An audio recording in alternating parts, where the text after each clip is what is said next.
Mesdames et messieurs, bonsoir. 15 h au Caire, l'heure de notre journal en langue française. Et tout de suite, les principaux titres. Le Premier ministre Dr Moustapha Madbouli quitte le Caire en destination de New York pour participer à la 80e session de l'Assemblée générale des Nations unies. Reprise de l'entrée des camions d'aide humanitaire et de secours en provenance d'Égypte vers la bande de Gaza dans le cadre du convoi Zed el-Izza. Le ministère russe de la Défense annonce la destruction de 19 avions ukrainiens sur plusieurs zones.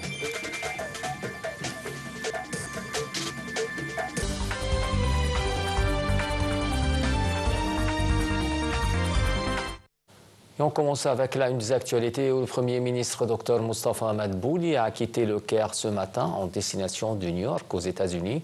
Au nom du président Abdel Fattah el-Sisi, Madbouli dirigera la délégation égyptienne participant à la conférence pour la solution à deux États et ouvrira le débat de haut niveau de la 80e session de l'Assemblée générale des Nations unies qui se tiendra sous le thème « Mieux ensemble, 80 ans et au-delà pour la paix, le développement et les droits de l'homme ».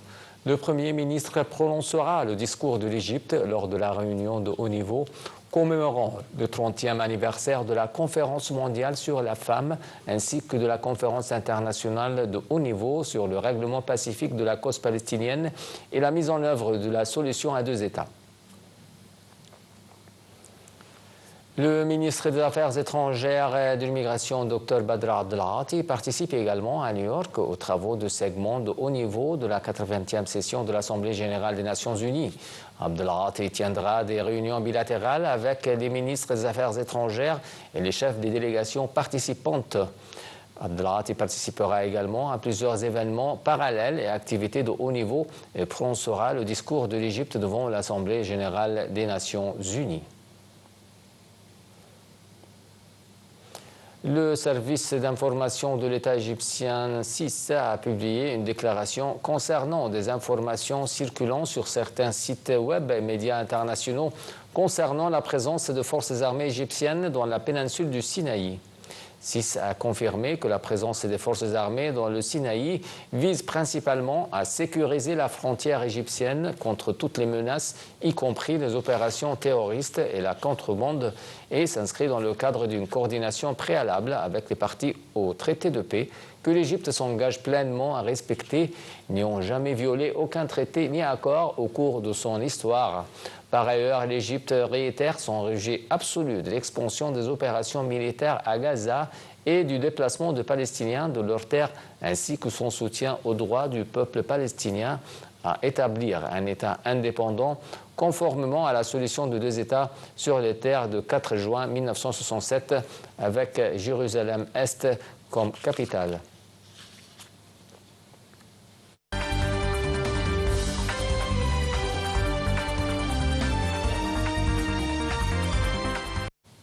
L'entrée des camions d'aide humanitaire et de secours en provenance d'Égypte vers la bande de Gaza a repris dans le cadre du convoi Zed el-Izza après les jours fériés de vendredi et du samedi de chaque semaine. Le Croissant Rouge égyptien a déclaré que le 41e convoi comprend une aide humanitaire, une variété de fournitures alimentaires, des fournitures médicales, des médicaments thérapeutiques et du matériel d'abri, et ceci dans le cadre des efforts de l'Égypte pour apporter des aides au peuple palestinien.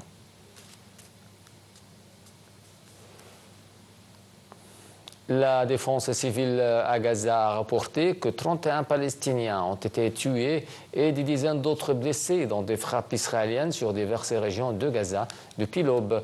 La plupart des martyrs ont été transportés vers les hôpitaux d'Al-Shifa et de Nasser.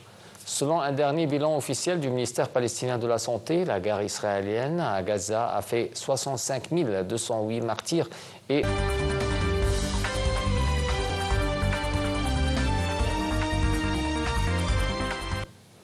Téhéran suspendra sa coopération avec l'Agence internationale de l'énergie atomique, l'AEA, en cas de rétablissement effectif des sanctions de l'ONU, avertit hier la plus haute autorité iranienne en matière de sécurité nationale au lendemain d'un feu vert des Nations Unies. Un commentaire. Le vote à l'ONU initié par la France, le Royaume-Uni et l'Allemagne prévoit le rétablissement effectif le 28 septembre de sanctions internationales qui avaient été levées en 2015 lors de la conclusion d'un accord sur le nucléaire entre l'Iran et plusieurs puissances.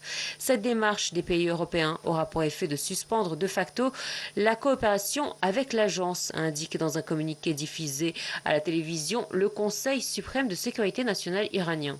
En vertu d'une loi votée par le Parlement en juillet, l'Iran avait suspendu sa coopération avec l'organisme onusien dans le sillage de la guerre de 12 jours déclenchée le 13 juin par une attaque d'Israël sur le sol iranien. L'Iran a toutefois accepté début septembre de reprendre sa coopération avec l'AIEA après s'être mis d'accord sur un nouveau cadre. Téhéran a estimé que l'AIEA avait une part de responsabilité dans le déclenchement de cette attaque surprise israélienne car elle avait été lancée au lendemain du vote d'une résolution critique sur le programme nucléaire iranien au siège de l'agence à Vienne. Le feu vert vendredi du Conseil de sécurité de l'ONU au rétablissement des sanctions est une décision encore réversible durant une semaine. Pour cela, les Européens ont posé 3 conditions: reprise des négociations directes et sans conditions préalables avec l'Iran sur son programme nucléaire, plein accès donné aux inspecteurs de l'AIEA aux sites nucléaires iraniens, en particulier ceux bombardés en juin. À l'occasion de la Journée internationale de la paix célébrée le 21 septembre, le secrétaire général de l'ONU, Antonio Guterres, a tiré la sonnette d'alarme face à l'aggravation des conflits qui déchirent les sociétés, affirmant que la paix est le seul chemin à marcher pour mettre fin à la souffrance et réaliser le développement durable. Guterres a appelé à faire taire les armes et à bâtir la prospérité, soulignant que cette année marque aussi le 20e anniversaire de la Commission de la consolidation de la paix. Le ministère russe de la Défense a annoncé la destruction de 19 avions. Un avion ukrainien a survolé plusieurs régions russes la nuit dernière. Par ailleurs, les forces de sécurité russes ont signalé que l'armée avait encerclé des unités de 2 brigades des forces armées ukrainiennes dans un forêt de la province de Kharkiv. La semaine dernière, les forces russes ont également détruit les positions défensives ukrainiennes près d'une ville de la République populaire de Donetsk et renforcé de positions auparavant contrôlées.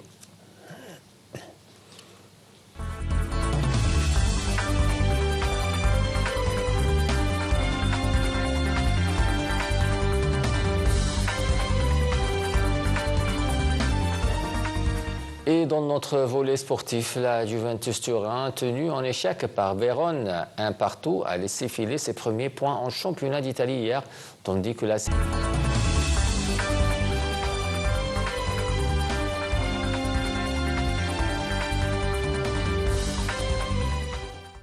Les Philippines ont ordonné des évacuations dans le nord du pays aujourd'hui de crainte d'inondations et glissements de terrain à l'approche du super typhon Ragasa.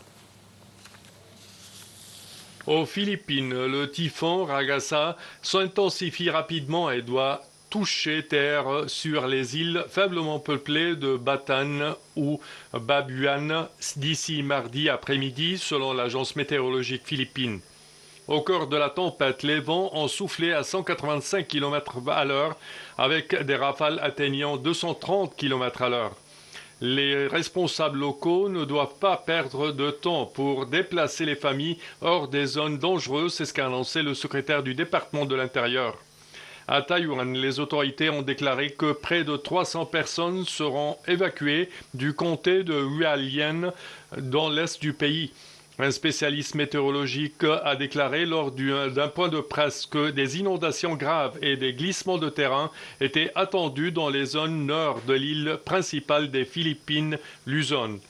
De fortes pluies sont probables dans d'autres zones de Luzon, bien que Manille, où des milliers de personnes se sont réunies dimanche pour protester contre des projets d'infrastructures anti-inondation frauduleux, devraient être en grande partie épargnés. Chaque année, au moins 20 tempêtes ou typhons frappent les Philippines où s'en approchent les régions les plus pauvres du pays, étant généralement les plus durement touchées. Selon les scientifiques, les changements climatiques provoquent des phénomènes météorologiques extrêmes plus fréquents et plus intenses partout dans le monde entier. Voilà, mesdames et messieurs, on vient à la fin de notre journal. Merci de l'avoir suivi et bonne soirée.